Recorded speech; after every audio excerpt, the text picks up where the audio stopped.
Saan pwede magpagawa ng ring band para sa mga ibon at para saan ito? Yun po yung ating pag-uusapan sa video ito. Mapagpalang araw mga kahabi. Welcome po sa ating YouTube channel. At kung nagustuhan niyo ito, yung ganitong talakayan regarding po sa buhay mag-ibon, ay humingi po ako ng favor. Please subscribe my YouTube channel, Olen Aviary at iba pa. So saan nga ba tayo pwede magpagawa ng ring band para sa ating mga ibon? At yung pangalawang topic at kung para saan ito. Siyempre doon tayo magpapagawa mga kahabi sa trusted at maganda ang quality. Dito po ay pwede nyong kontakin si Kahabi Jansen Santos ng R&B Laser Engraving Services. So sila po ay nag-aalok at gumagawa ng napakagandang quality ng mga ring band para sa ating mga species katulad ng mga Alps 1, parakeet, mga medium bird at saka large bird.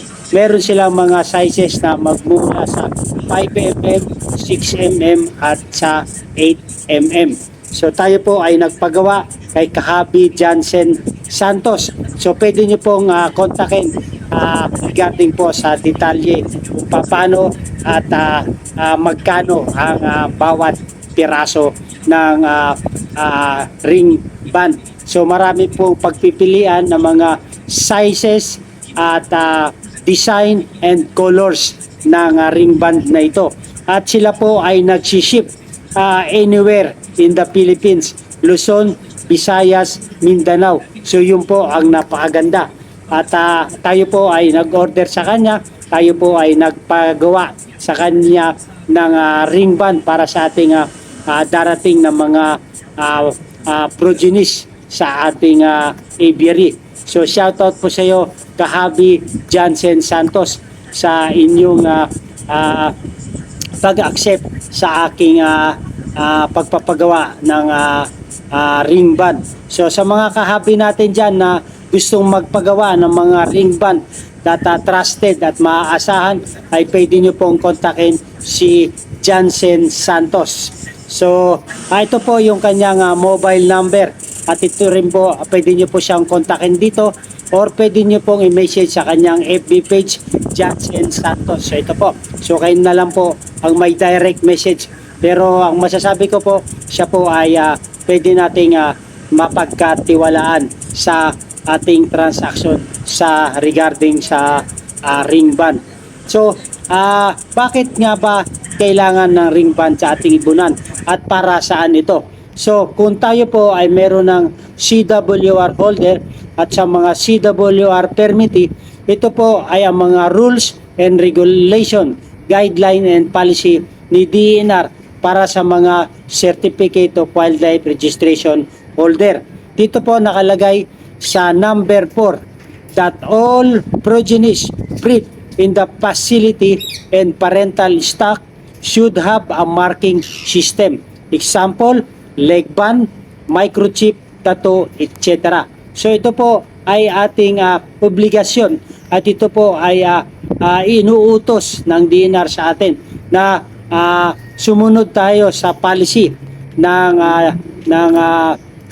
RA 9147 na lahat ng mga progenies ay kailangan lalagyan natin ng ring band para mapagkakilanlan ito pagdating ng inspection team or inspection site visit sa ating apiary. At kailangan din po ito para sa pagsasubmit natin ng quarterly breeding report, ay ito po ay indicate din natin sa report. At pagdating po ng tamang edad, pagdating ng breeding age ng ating mga nalagyan ng ring band, ito rin po ay ma-identify at mailalagay natin sa breeding report. So yun po ang kalagahan pag meron pong ring band ang ating mga species. At yan po ang dahilan kung bakit natin kailangan lagyan ng ring band ang mga species na ating inaalagaan. So yun po mga kahabi, kailangan talaga dahil sa ito po ay nakasaad sa Certificate of Wildlife Registration sa certificate po.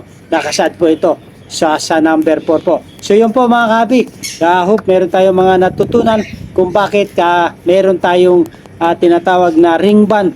Bakit kaya tayo kailangan magpagawa at bakit natin kailangan lagyan ng ring band ng ating mga species. So yun po ang dahilan at sa pagsunod natin sa rules and regulation, guideline and policy ng DENR. At kung saan po tayo nais magpagawa ng ring band, muli kahabi ay pwede nyo pong kontakin si Jansen Santos ng RMB Laser Engraving Services. So ito po yung kanyang telephone number, kontakin nyo na lang po siya at kayo na lang po mag-usap. So hope mayroon tayong mga natutunan kung saan tayo pwedeng magpagawa ng ring band para sa ating mga ibon. So hopefully nagustuhan yung talakayan natin. At kung gusto ninyo yung ganitong talakayan regarding po sa buhay mag-ibon, ay humingi ako ng favor.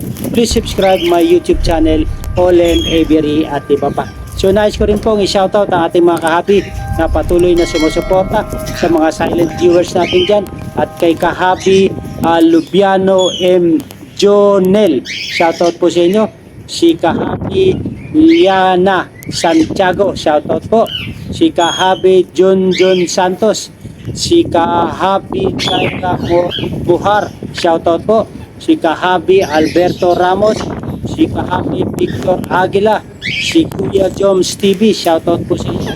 Si Juan Arwin Gilas, shoutout po. At last but not the least, si kahabi Igan Senun, shoutout po. Maganda ang buhay pag may alagang ibon sa ating bahay. Lalo-lalo na po kung nasusunod natin ang mga rules and guidelines ng DENR. Mabuhay and God bless. Thank you for watching.